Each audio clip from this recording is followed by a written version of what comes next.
Hey everyone, welcome back to the channel. I'm the Frugal Father here. I hope you guys have been making money, saving money, and investing money.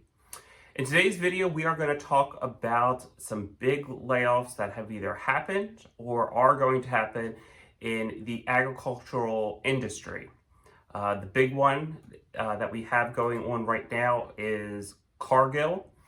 They're huge in the agricultural space. So let's get into these articles. So, a 2024 annual report from the company noted that it had more than 160,000 employees worldwide.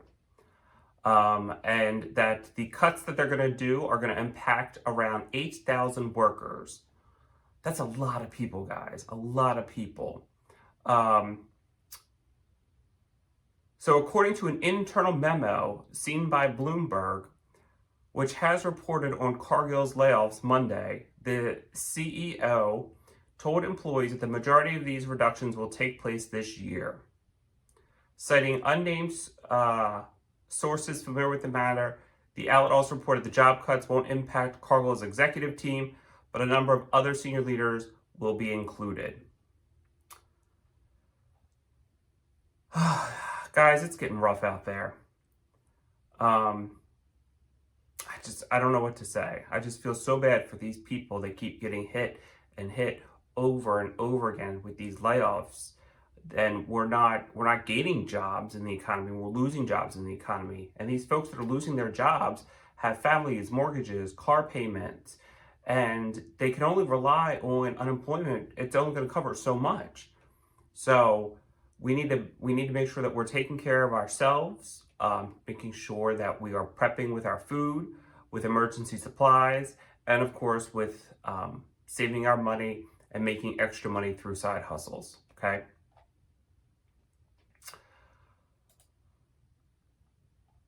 What else do we know about this layoff coming? So the 8,000 jobs equates to approximately 5% of its workforce. Cargill said that it's part of a long-term strategy that the 160-year-old company laid out earlier this year.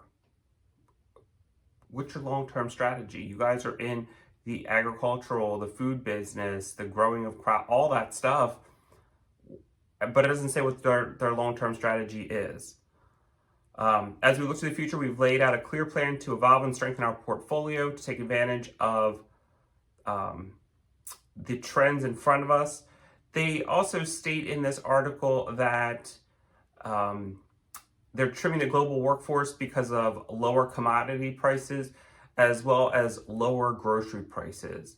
I don't know about you, but when I go to the grocery store, I don't see lower grocery prices. I see them either has been, of course, inflated and now stable a little bit, and they're going to probably go up again in inflation.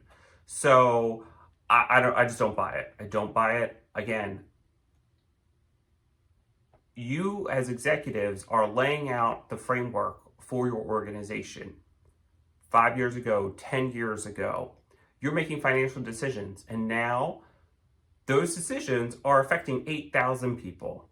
That is a lot, and their story just doesn't make sense to me. It just doesn't.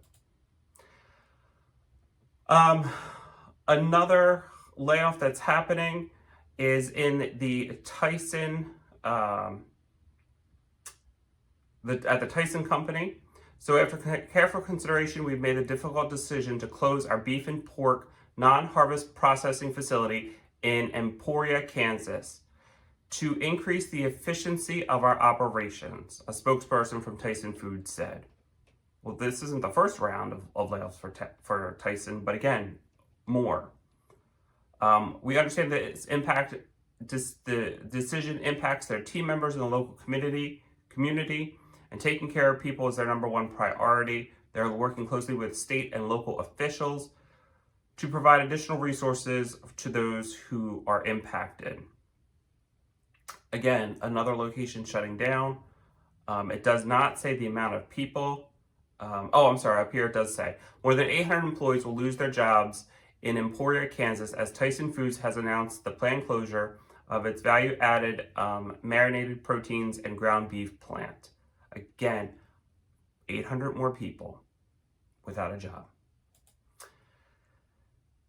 And earlier this year, John Deere laid off more than 2,500 workers across the Midwest as the company cites a downturn in the agricultural economy. Added to that, another 112 John Deere employees at the company's Waterloo, Iowa location were notified this week that they will be placed on an indefinite layoff beginning on January 3rd.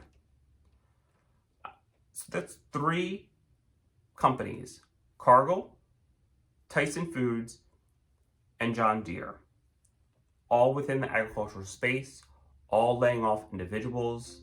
Again, they're affected by this tragic news from the company, and it's going to impact themselves, their family, their payments, the economy. It all goes hand in hand. So what can we do about it? Well, first of all, we can always continue to support our fellow American citizens. We can go out and try to start our own companies, right? We can start our own companies. We can grow food. We can sell the food. We can can the food. But again, we also need to be prepared. So I continue to encourage you to be prepared with your food storage, your food safety, security. I encourage you to maintain emergency preparedness, and I encourage you to do your finances all the time. Make sure that cars are paid off. Make sure that you have money set aside 6 to 12 months of living expenses, and really make sure that you are learning new skills. It's so easy for us to get comfortable in our jobs and go into, our schedules, our routines every day, getting up, taking kids to school or dropping another spouse off at work, and then getting ourselves to work, going in, doing our kind of 9 to 5, as they say, and coming home. And we enjoy the company, we enjoy our coworkers, and then things like this happen. So I hope you guys have gotten something out of this video. Again, please take care of yourselves, take care of each other, and I will see you in the next video.